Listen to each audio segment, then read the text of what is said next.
Hello friends, so the last week you were here, we made our pinch pot turtle. So if you remember, we actually made the pot first. We stuck our thumb in, we pinched around the edges, made it nice and smooth, and that was the shell of our turtle.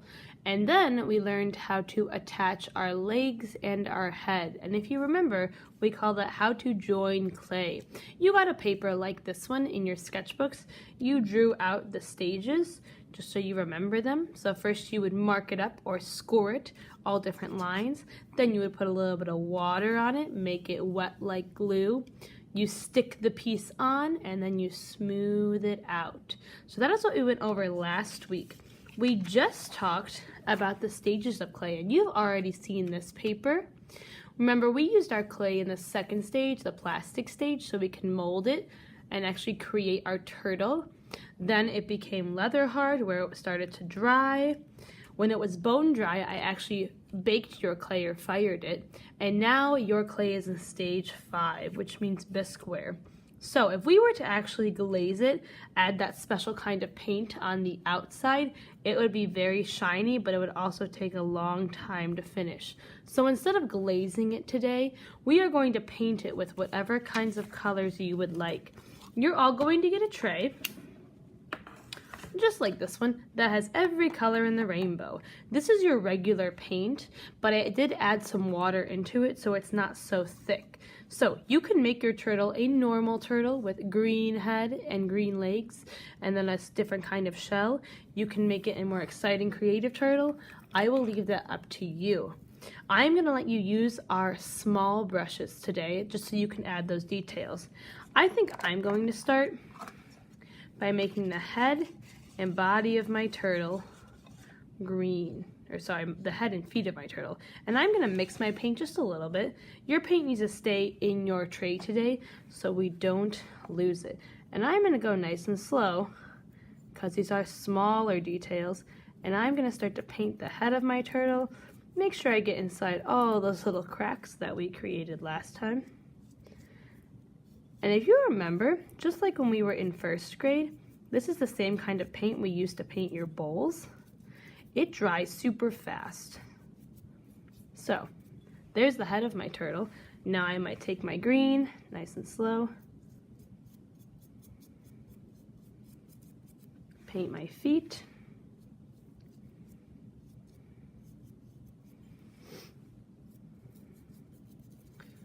And so on. So, you can see here, I'm adding not too much paint, thin layers, just to decorate my turtle.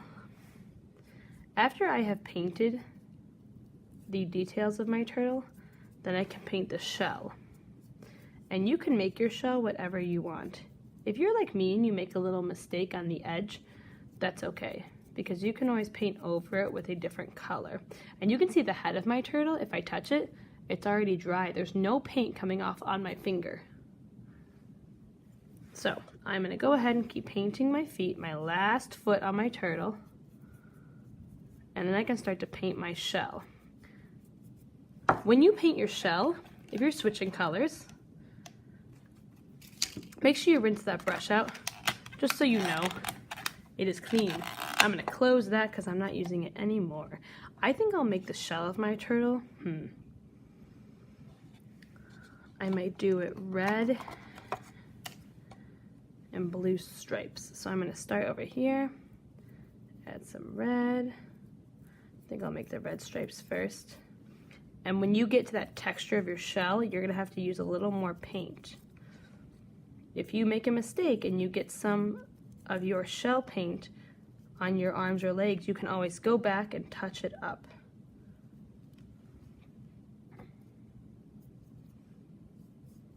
Okay, rinse my brush out. And I think, like I said, I'm going to use blue next. Now, your turtle might look different from mine, and that's totally fine, because it's your own creation. So, once I have painted my entire turtle, and that does include the bottom shell, then the last thing you're going to do is you're going to get a piece of paper with some of that gold paint called Rub and Buff we used in the fall last year. So That's the stuff we use to make our ornaments for Christmas very shiny. So I'm going to remind you how to use that in just a second here. So you can see I can still be a little more careful and add some more paint where those white spots are. I think the last thing I will do is make my inside of my shell blue. And this part can be a little messier because I'm just doing it one color. If you want to make your shell rainbow, that's fine. If you want to make your shell of polka dots, I do not mind. So here we are, painting my whole shell.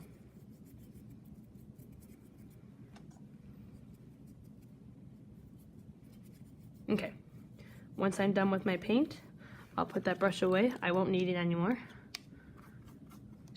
And I'll go ahead and close my paint up. So, here's the last part we can do. I have already painted my turtle. The last thing I will give you today is a piece of paper with that rub and buff on it, like I said. So, this is the really gold thick paint we used in the fall, like I said. And the way this works is we take our finger, remember only one finger at a time, and we're going to actually spread out the rub and buff. And the way this works is we take our finger, remember only one finger at a time, and we're going to actually spread out the rub and buff. Alrighty friends, so we painted our turtles, and now I'm going to show you how I started to add my gold. And the way we did that, we use this just like our ornaments in the fall. I take my finger, I am going to tap it in the paint, and then I'm going to rub it around to make it smooth. Remember, it won't work unless it's smooth on your finger. Just dip your finger in, rub, rub, rub. Rub it around the turtle shell.